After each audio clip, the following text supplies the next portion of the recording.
Last month, I went home alone and noticed a tall man in the corner of my living room.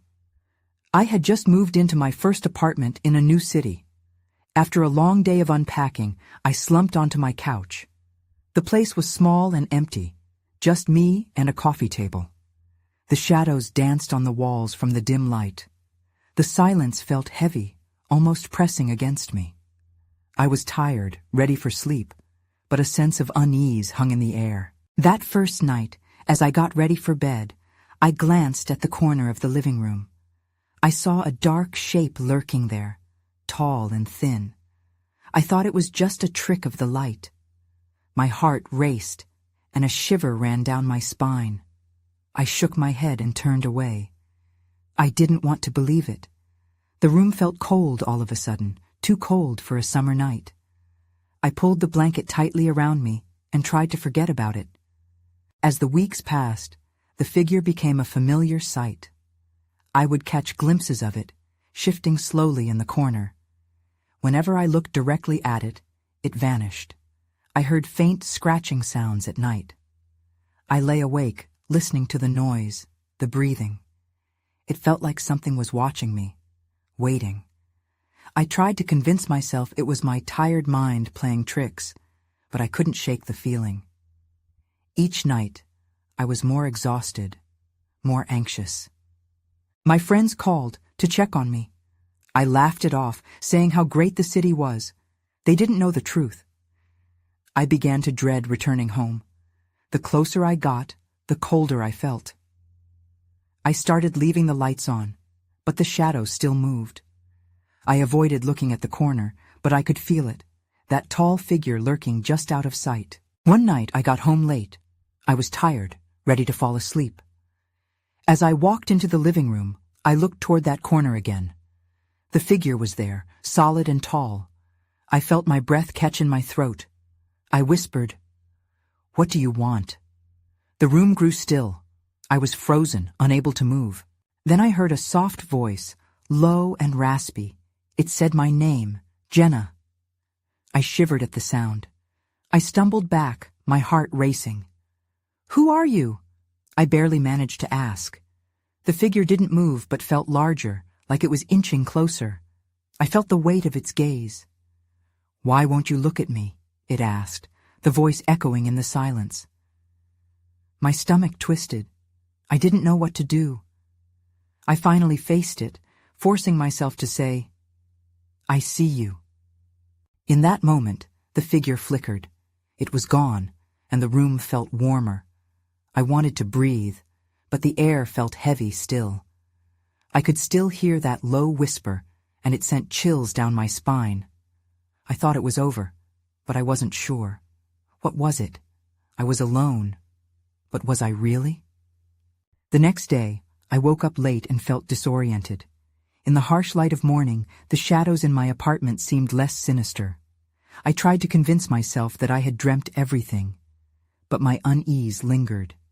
I decided I needed to get out. I called my friend Maria, hoping a distraction would help. "Let's grab lunch," I said, trying to sound cheerful. She agreed right away, and we met at a cafe downtown. The sun was shining, and the bustle of the city made me feel almost normal again. But even as I laughed and caught up, I felt that nagging worry in the back of my mind. "Are you sure you're doing okay?" Maria asked, concern etched on her face. "You don't seem like yourself lately." "I'm fine, just busy with a new job and settling in," I lied. I leaned back in my chair, forcing a smile. But as I sat there, something tugged at me. Memories from the night before replayed in my mind. The voice, the shadow. I couldn't shake the feeling that it was somehow connected to the history of the building. I excused myself, searching for a moment of privacy. I opened my phone and did a quick search for any local legends or stories about my apartment. That's when I saw it. A news article from years ago. It talked about a previous tenant who had vanished without a trace. The picture accompanying the article was of a woman standing in a living room very similar to mine. She had a distant look in her eyes. I froze, my heart pounding. Could it be a coincidence? I scrolled further, and then I froze. The woman's name was also Jenna. The article mentioned whispers in the walls and strange noises at night. My hands trembled as I read. I felt a chill wash over me. "Jenna?" Maria called, pulling me back to the present. I looked up, trying to feign casualness. "I'm here. Just reading about the city," I said, forcing a grin. We finished lunch, but I could hardly focus. I was desperate to get home and dig deeper into the mystery. What did it mean? I didn't know, but I had to find out. When I got back to my apartment, I felt that familiar weight in the air. The room was still, but I could almost hear the whispering again. I steeled myself, determined to confront whatever this was. I needed to talk to it. What did it want? As the sun set, I sat cross-legged on the living room floor, staring at the corner. "I know you're there," I called out, my voice shaking. "What happened to you?" Silence answered me, heavy and oppressive. Just when I began to doubt myself, a chill ran across the room. I felt the air shift. Then, slowly, a shadow moved in the corner. It was back. The tall figure stood there, looming above me. "Why do you ask?" The voice rasped, cutting through the silence. I froze, my breath hitching as I faced it. I didn't just see it, I felt it. "Who are you?" I whispered, the question barely escaping my lips. It leaned closer, and everything went dark. When the darkness settled, my heart raced. I blinked, trying to adjust, but the void felt thick, almost suffocating. Seconds stretched, and I couldn't tell if I was dreaming or trapped in a nightmare. Then, as suddenly as it had come, light poured back into the room like a tide receding, and I gasped. The shadow had vanished, leaving me alone on the floor. My breath came in quick bursts, panic bubbling up inside me. I looked around, half expecting to see that figure re-emerge, but only the stillness of my apartment greeted me. I couldn't stay here. I needed to know what was happening. I scrambled to my feet and grabbed my phone. I could call Maria, but she was already worried. Maybe I should reach out to someone who understood. I searched for local paranormal groups online. If this was a haunting, I needed people who might know how to handle it. My fingers flew across the screen as I quickly jotted down a couple of websites. As I immersed myself in research, a low thrum echoed through my apartment. It was like a vibration in the walls, and it caused the hair on my arms to stand on end. I paused, barely daring to breathe. The whirring grew louder, almost rhythmic. Was I really losing it? Then I remembered the article. It mentioned the whispers, the noises. My pulse quickened again. I needed to gather my courage. I walked to the corner where the figure had appeared and pressed my ear against the wall. Nothing. Just the dull sound of my own heartbeat. Suddenly, I felt a rush of cold air swirling around me. I stepped back, startled. The temperature dropped. I could see my breath. This can't be happening. I was losing my grip. I turned and nearly tripped over my coffee table as I rushed to reach the window, throwing it wide open. I needed fresh air to clear my mind. Outside, the city was alive with laughter and music, bringing some comfort. But the shadows in my apartment felt heavier, as if they were waiting for me to make a choice. I took a deep breath, pulling my phone back out. The local paranormal group had a meeting tomorrow night. That was my chance. Maybe I wasn't alone in this. Just then, I heard it again. A soft whisper, barely audible but unmistakable. My heart skipped. I turned, eyes darting around the room. "What do you want?" I shouted, the tremor in my voice betraying my fear. A chill swept through the air, and in the corner I caught a glimpse of movement. It wasn't just the shadow this time. It was a figure, but it looked distorted, like a reflection in warped glass. Time froze. "Please," I said, desperation creeping into my tone. "I want to help you." But then the figure reached out a hand, and a scream lodged in my throat as I realized who, or what, it was. I stumbled backward against the wall, my breath quickening. This wasn't just a tenant. It was something far worse. Then it spoke again. "Help me find peace." The words rippled through the air, and I knew this was only the beginning. I had to confront whatever this was. I was in way over my head, but I couldn't turn back now. I didn't move for what felt like an eternity. The figure loomed in the corner, its elongated shadows creeping along the walls. I tried to convince myself it was a trick of the light, but the voice echoed in my mind. "Help me find peace." I stumbled backward, almost losing my balance, and whipped around, desperate to put distance between us. The whispers grew louder, swirling in a chaotic symphony, drawing me in despite my instincts to flee. I needed to think, to figure out what I was up against. Suddenly, I remembered what I had read about spirits seeking assistance. They often carried unresolved issues from their lives. Was this entity trapped? The thought sent a shiver down my spine. The last thing I wanted was to invite trouble, but conflict was already here. Gathering some courage, I squared my shoulders and took a step forward. "What happened to you?" I asked, my voice steady despite the fear mounting in my chest. The figure hesitated for just a moment, and the whispers faded to a soft hum. "Long ago, I was betrayed," it replied, its voice distant yet clear. It felt like an echo from a darker time. Trapped in regret. A knot formed in my stomach. Betrayal? Regret? Those weren't just words, they were heavy with meaning. "What can I do to help you?" I offered, feeling more like a fool with each passing second. But oddly, my resolve seemed to resonate in the air. The figure stretched its hand toward me, and I felt the sudden urge to reach back. "You must find what was taken from me," it said, a tremor in its distorted voice. "Only then can I be free." A rush of panic flooded my thoughts. I had no idea what that even meant. "What was taken? How do I find it?" I pressed, my heart racing. The figure remained silent for a moment, withdrawing slightly into the shadows. Then, as if sensing my growing despair, it said, "Look to the past. It's closer than you think." Before I could respond, the tremors in the air shifted, and the figure dissipated like smoke in the wind. I was left alone in my darkened apartment, trembling. An overwhelming sense of urgency coursed through me. I couldn't sit idle. I needed to act, and soon. My phone buzzed on the table, breaking the silence. I snatched it up, my eyes scanning my notes for the paranormal group's number.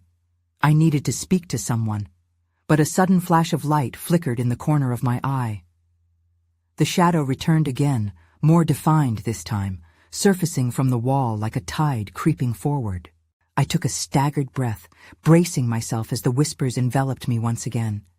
The cycle was just beginning. The incident might have been strange, but it was something deeper than I ever expected. Then everything went dark. I jolted awake, gasping for air.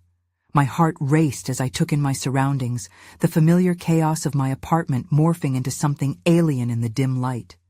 The cold fingers of fear gripped my throat. The shadowy figure was gone, but the whispers still echoed in my ears, persistent, haunting. I swung my legs over the edge of the bed, my feet meeting the chill of the hardwood floor. The last thing I remembered was the figure's final utterance.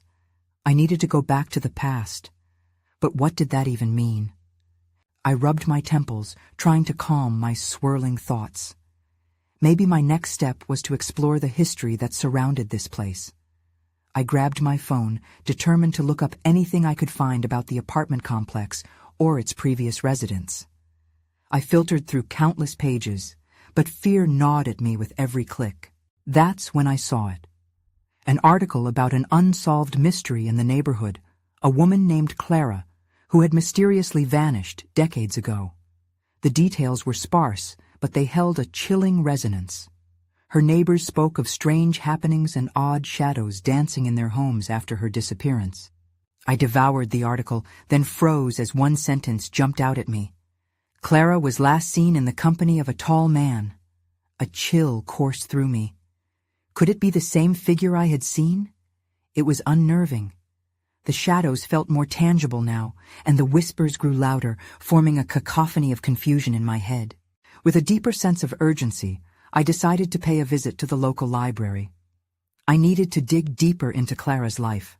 I knew I couldn't ignore the connection any longer. Leaving my apartment felt like barreling into the unknown, but the weight of the figure's plea pushed me forward. Walking to the library, the bright streetlights did little to calm my nerves. Each shadow loomed larger than life, beckoning with secrets. I was on a mission, though, focused. Arriving at the dusty library, I rushed to the archives.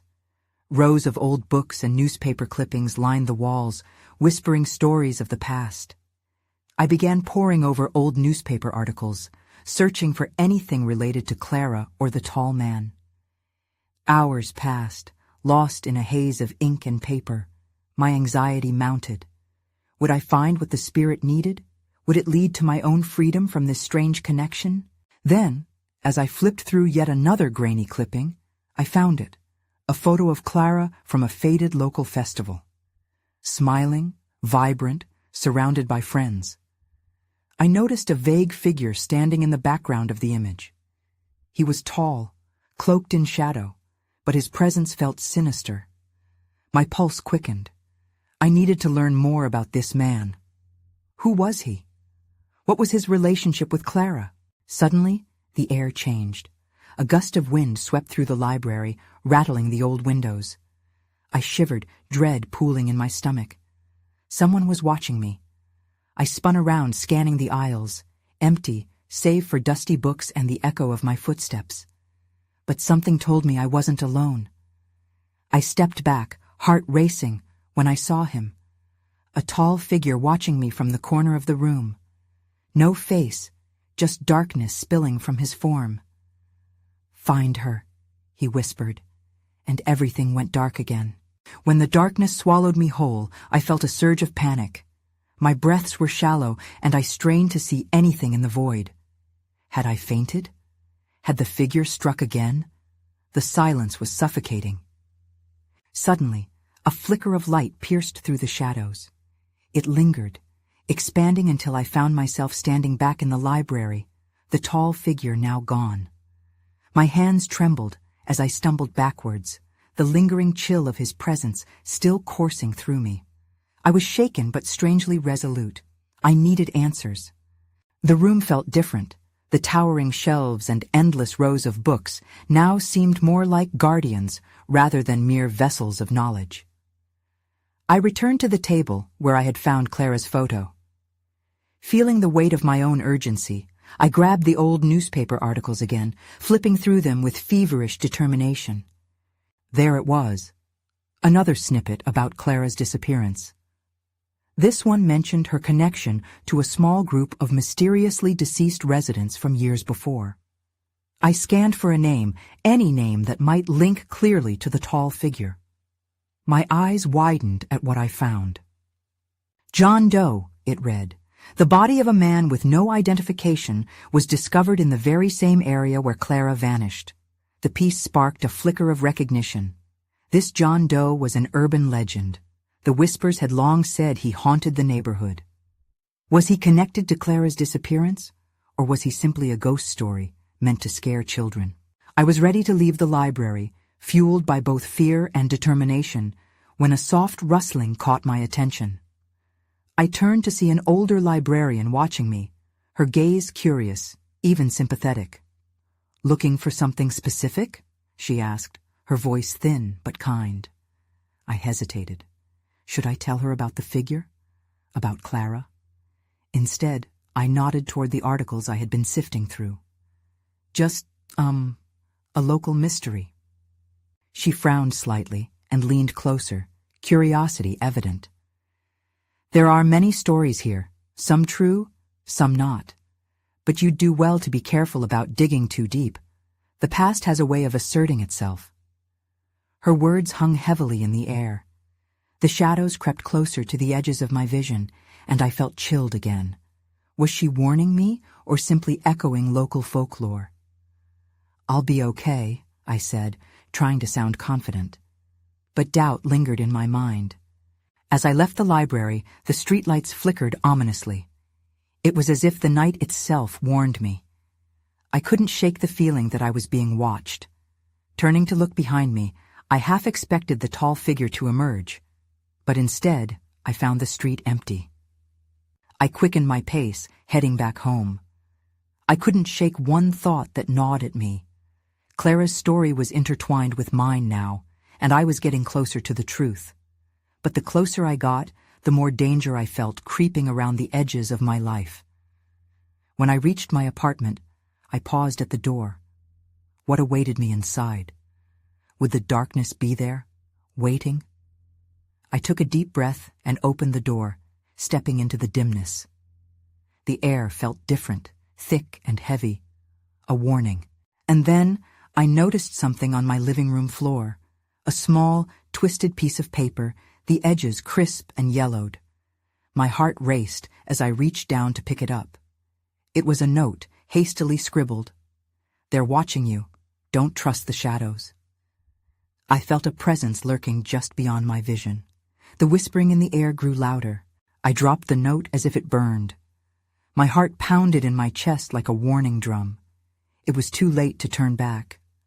I stepped into my apartment, the unsettling feeling settling around me like a heavy fog. The shadows in the corners danced with life, mocking my fear. I scanned the room quickly, half expecting to see the tall figure lurking behind my couch or just outside the reach of the light. Was he here? Lurking? Waiting to strike? But nothing moved, just the soft hum of my refrigerator and the faint ticking of the wall clock. Still, the note echoed in my mind. "They're watching you." There was no way I could ignore it. My thoughts raced. Who were they? The librarian's warning and now this ominous note made me feel like I had unleashed something terrible by searching for Clara's story. I took a step deeper into the room, my instincts warning me to stay alert. Adrenaline surged through me, fueling my curiosity. I needed to understand what was happening. I grabbed my phone off the kitchen counter and turned on the flashlight, the beam cutting through the shadows. I moved toward the bookcase at the far wall where I'd first discovered Clara's photo. The eerie feeling intensified. I knelt down, brushing my fingers over the spines of the books. My eyes fell on an old, dusty volume titled Forgotten Legends of the City. It looked out of place, almost as if it were waiting for me. With trembling hands, I pulled the book off the shelf. As I opened it, a slip of paper fell out. A map. I recognized the area. It was a layout of the neighborhood, with specific spots circled in red ink. Clara's neighborhood was marked, along with several others, including the park where John Doe was found. But there was something else. I noticed a small note tucked inside the map. It read, "Find the well. The truth lies below." My breath hitched. The well? I recalled faint stories of an old well said to be cursed, hidden within the park. Clara had spent time there during her last days. Suddenly, a noise broke through the heavy silence. A creak from the hallway. I froze, heart racing again. Was it just my mind playing tricks, or was someone else in my apartment? I turned off my flashlight and clenched my phone tightly, the dark feeling like a living entity. The sound came again, closer this time, a whisper of fabric sliding across the floor. I held my breath. I wanted to run, but felt glued in place, entranced by whatever was lurking now. "Get out!" A raspy voice echoed from the hallway, barely above a whisper, sending a chill up my spine. I couldn't move. Then it hit me. The tall figure. This was it. "I know you're here," I shouted, trying to sound brave. "Show yourself!" But instead of a response, silence filled the room, an eerie quiet that swallowed my words whole. That's when I heard the unmistakable sound of footsteps, soft but deliberate, approaching the edge of the living room. In one swift motion, a cold shadow overtook the doorway, stretching like fingers towards me. I had to act. That's when I saw it. An outline in the darkness, leaning against the wall, too tall, too still. My breath hitched again as panic surged, forcing me to choose. I could confront the figure, or I could run.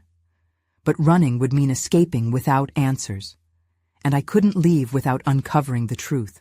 I stepped forward, heart pounding like a drum, preparing to confront whatever was hiding in the shadows. "Who are you?" I demanded, my voice trembling slightly. The figure remained silent, unmoving, which only heightened my anxiety. I squinted, hoping to distinguish details in the dim light. My phone flickered ominously, as if struggling to maintain power. I had to make a decision, stay and face the figure, or find a way to escape. My legs felt like lead, but my heart urged me to push through the fear. Before I could make a move, the figure shifted, all at once too fluid, and stepped into the sliver of light. I couldn't make out his features, but I could see the darkness clinging to him like a shroud. He looked almost familiar. My mind raced, trying to place him, someone from my past, or perhaps a fragment of my imagination, twisted by fear. "Get out!" he rasped again, voice low but firm. The intensity sent shivers down my spine, cutting through my resolve. What did that mean? Get out of my apartment? Or get out of this street, this city? I glanced at the map in my hand, the circled spots taunting me. I realized that he might know something about Clara or the well. "What do you want?" I pressed, clenching the map tighter, needing answers. But he merely pointed toward the doorway, insistent, his entire being radiating urgency. I took a deep breath, scanning my apartment one more time. I felt vulnerable and exposed. A sudden thought struck me. He might have been watching me for a long time. Quietly, I took a step back, keeping my gaze locked on him. "If you want me to leave, then tell me why, please." His eyes widened momentarily like he might reveal something important, but then despair crept across his expression. "You just can't," he whispered, almost sorrowful. "They won't let you." A cold rush swept over me. Who were they? My heart raced wildly as I struggled to comprehend his words. Before I could respond, the figure dissolved back into shadow, retreating into the darkness as if he had never been there at all. I stumbled backwards, almost knocking over a chair, my breaths coming fast. Alone again. I turned my phone's flashlight back on, scanning the room for any sign of him, but there was nothing. The oppressive silence returned, leaving me feeling more isolated than before. Then I noticed it. On the table, something else was now there. It looked like a small, old mirror, its surface cracked and dull, almost breathing with history. I hadn't seen it before. Trembling, I reached for it. As I lifted it, a sharp pain shot through my hand. A splinter lodged itself deep in my palm. I gasped, pulling back to see blood pooling around my fingers. But as I looked closer at the mirror's surface, I saw not just my reflection, but the figure's face forming behind me in the glass. He was there, watching from within the mirror. I dropped the mirror in horror and stumbled back, realization crashing over me. I knew I had stumbled into something far deeper than I had intended. I needed to get to that well, but now there was no escape from whatever this was. I had uncovered a truth, but it only led to more questions. Something was waiting for me below, and I had to find out what. But I had to be careful now. I wasn't alone anymore. I stood frozen for a moment, my heart racing as I stared at the broken mirror on the floor. The jagged edges reflected not just my fear, but also the suspicion that I might be in over my head. The whispering figure. Who was he? What did he know about the well and Clara? With trembling hands, I retrieved my phone, using its light to illuminate the room. Nothing felt right. My mind reeled with everything that had just happened. I had questions, but the answers felt just out of reach, like shadows retreating into dark corners. Then I spotted the door leading to the small basement. The well was down there, hidden in the depths.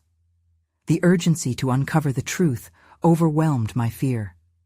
Whether I was ready or not, I had to go down there. Taking a deep breath, I approached the door, feeling its weight pressing down on my resolve. I turned the knob and it creaked open, revealing a staircase descending into darkness. The wooden steps felt ancient, creaking beneath my weight as if protesting my descent. As I reached the bottom, the air became cooler, and I felt a sense of foreboding clasping my chest. I fumbled for the flashlight app again, illuminating the area around me. Stacks of old boxes and dusty furniture cluttered the space. But there, in the corner, the well stood ominously. It looked older than I remembered, the stones weathered and worn. A shiver ran down my spine. Looking down into its depths, I caught my breath. Blackness stared back. I took a cautious step closer and noticed something glimmering inside, just out of reach. "Clara," I whispered, wondering if she was somehow connected to this well. I felt compelled to reach for the glimmer, to pull it free. What if it was something precious? But before I could even contemplate how to retrieve it, a soft, rustling noise broke the silence. I turned sharply, aiming my flashlight into the shadows. "Hello?" I called, dread creeping into my voice. There was no response, only the breathing air and the sound of my own heart thumping in my ears. But then I saw movement. A shadow shifted, darting across the wall. "Is someone there?"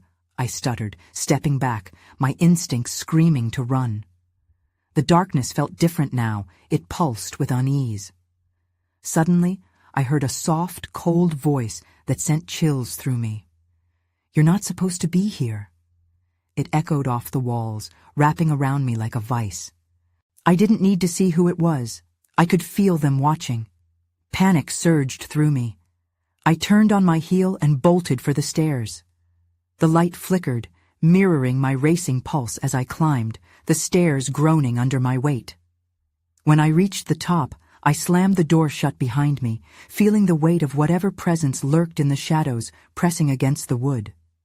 Breathing hard, I leaned against the door, my mind racing. I had to figure out what was happening, who that figure in the shadows was, and what lay waiting for me in the depths of the well. But as I glanced back at the mirror, now lying ominously on the floor, a sense of dread filled me. What had I unleashed? I had answers, and yet I remained trapped in uncertainty. I was not just trying to uncover Clara's fate. I was fighting for my own survival now. The wood of the door felt solid against my back, but each heartbeat echoed in my ears, a reminder of the terror lurking just a breath away. I steadied my breathing before reaching down to pick up the mirror, half afraid it would whisper encouragement to return to the well. Instead, it felt just like glass, heavy and cold. I scanned the room, panic coursing through me. That voice, the one warning me away, stuck in my throat like a noose. "You're not supposed to be here." I had only been looking for answers, not a confrontation. But as I looked back in the mirror, the tall figure hovered just beyond the reflection, shrouded in darkness. His face was a swirl of shadows, and I felt like I had crossed into a nightmare. Instinctively, I knew I had to leave. Whatever was unfolding here felt like it was spiraling beyond my control. I turned toward the window and paused at the light filtering in. The city outside buzzed with life, but it felt utterly disjointed from my reality. Could I just walk away from it all? From the mystery? From Clara's fate? My heart tightened at the thought. I had to know what happened, why the presence had lingered, why it chose to draw me in.